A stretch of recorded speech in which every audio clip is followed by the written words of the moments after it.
Donald Trump doesn't like to talk about policy so much as he likes to talk about the news media or witch hunts to distract. But if you look at the Washington Post and everything else, he is on a losing streak. I'm sure he'll try to spin it, but I'm sure Michael tell you he's probably going to be channeling Yogi Berra, who said, "I ain't in no slump. I just ain't hitting."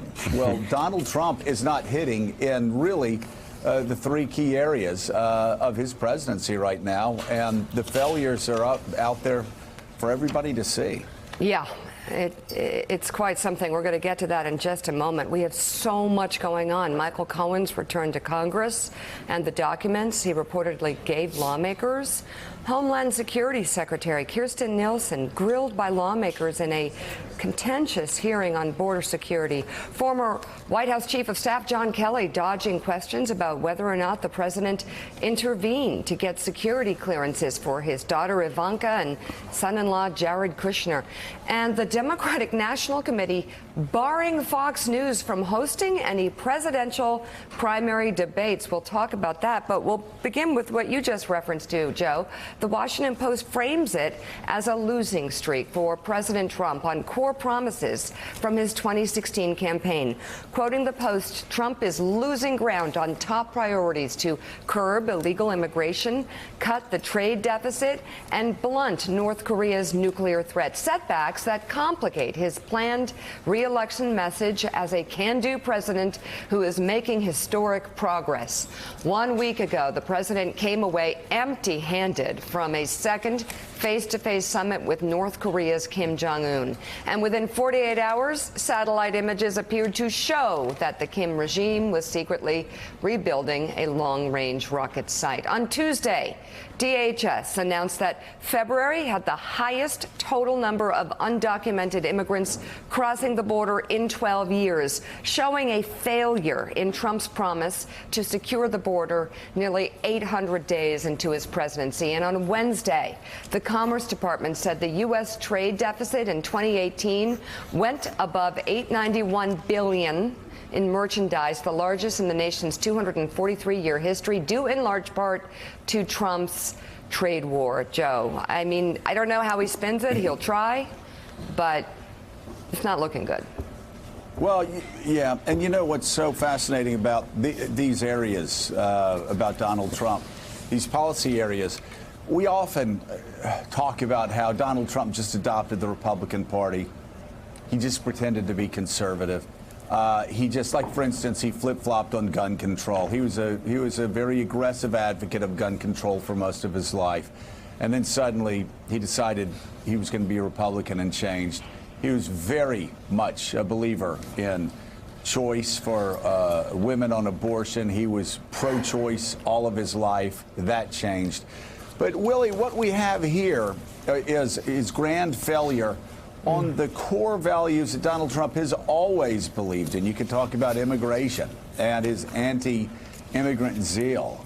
And I mean, how much it has to sting Donald Trump this morning realizing that Barack Obama fixed the problem he inherited from George W. Bush. And for 8 years, illegal border crossings went down. Barack Obama made the situation better every single year.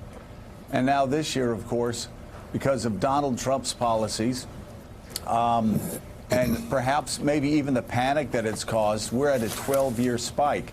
You could also say, you also talk about trade, and we've commented here time and time again. He's been a protectionist his entire life. Economists have said he's out of his mind, that it's voodoo economics, and yet here we have the largest trade deficit. Trump's trade deficit is the largest in American history, just like the federal debt. He promised to balance the budget. No, it's exploded to record levels. We also have the largest federal overall debt in American history. He's not just doing worse than Barack Obama. He's doing worse than every American president, and he's actually screwing up the border situation that Barack Obama's administration improved markedly and they did so while being humanitarian about it. First of all, Joe, it's great to have you back with us at the table, thinking about you all week. But to your points, all three of these areas that you just laid out, North Korea, trade, and the border, speak to Donald Trump's art of the deal falling apart. He sold himself during the 2016 campaign as the master deal maker, a master negotiator. We're going to stop getting ripped off by China. That was the promise. He said trade wars are good and easy to win. We see that's not happening right now with $891.2 billion in trade deficit. He was just going to get in a room and by force of personality get Kim Jong-un to shut down his nuclear program. Kim Jong-un leaves Hanoi and goes right back to rebuilding a rocket site. Aye. At the border, the president's going to shut down the government, and by force of personality, force of will, he's going to get his border wall. That didn't happen as government employees sat and didn't get paid and suffered. So the big sales pitch as the master negotiator is not paid off. And Peter Baker, I would ask you from the point of the view of the White House, do they feel they're on a losing streak? How do they feel about the way the president's performing? When you look at the NBC poll, has him at 46% approval. Yeah, look, 46% is on the high end of the band that he's been in for these 2 years. So in some ways, they're feeling up.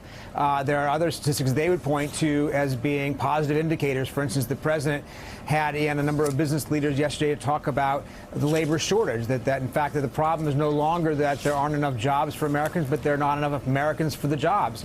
That's obviously in some ways a good news compared to where we were even just a few years ago. They'll point to not only the rising economy, they'll point to the elimination of ISIS in the last few weeks and months.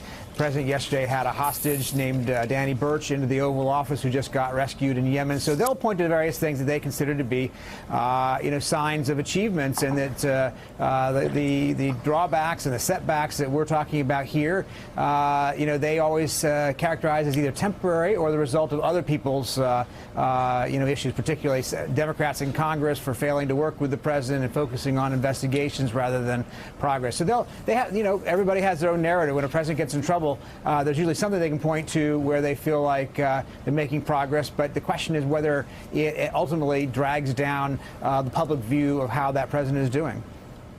Well, Peter, last week we had on the Republican governor of South Dakota complaining about the fact that the trade wars were really damaging her farmers across the state and urging the president to bring it to a resolution. These numbers showing a massive trade deficit, a record trade deficit, also will put pressure on the president as well. It's a narrative that he hates.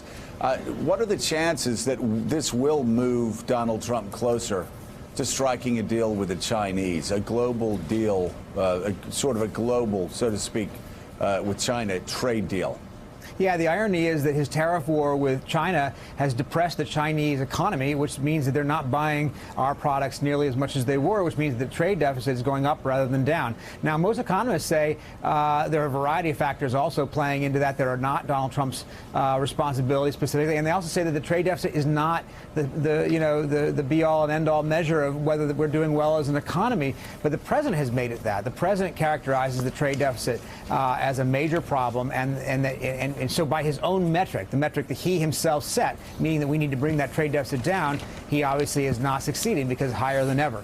Now, you're right. I think that does put pressure on the president to go ahead and cut a deal with the Chinese. There's talk of a summit meeting with Xi Jinping, the Chinese president, perhaps as early as the end of this month down at Mar-a-Lago. The president was asked yesterday in the White House, we asked him in the Oval Office how the talks were going with China. He said they're going well, they're moving along, and he expects there to be a deal. So he does seem to be moving toward a resolution, perhaps, of at least some of this tariff war. Peter, based upon your reporting and your observations covering the White House, are we on the edge, or are we into a process here where the president is reverted to what he has always been, a solo operator? In Trump Tower, he ran his business as if it was a family business. With the thinning out of the White House staff, how many people surrounding the President of the United States does he listen to, or are we into a process where it's only the President whose opinion and view counts, and he carries forward with very little insight from anybody else? It does seem that he's surrounded these days with fewer contrarian voices, fewer people who are seeking to change his mind or give him alternate points of view or alternate theories of the case. More and more, the people he has put in positions of power around him are people who reflect his point of view, will reinforce his ideas, and in fact, many of them aren't even fully in place. Remember, they have the word acting in front of their titles, and that, of course, doesn't, lend anybody the confidence to be a more, robust advisor to a president, to stand up to a president where a president ought to have somebody stand up to them. Acting means that you're on the hook at all times, and he says he likes that. He wants people to be more, in effect, beholden to him without the kind of independent, confidence that can give them the ability to give him contrary advice.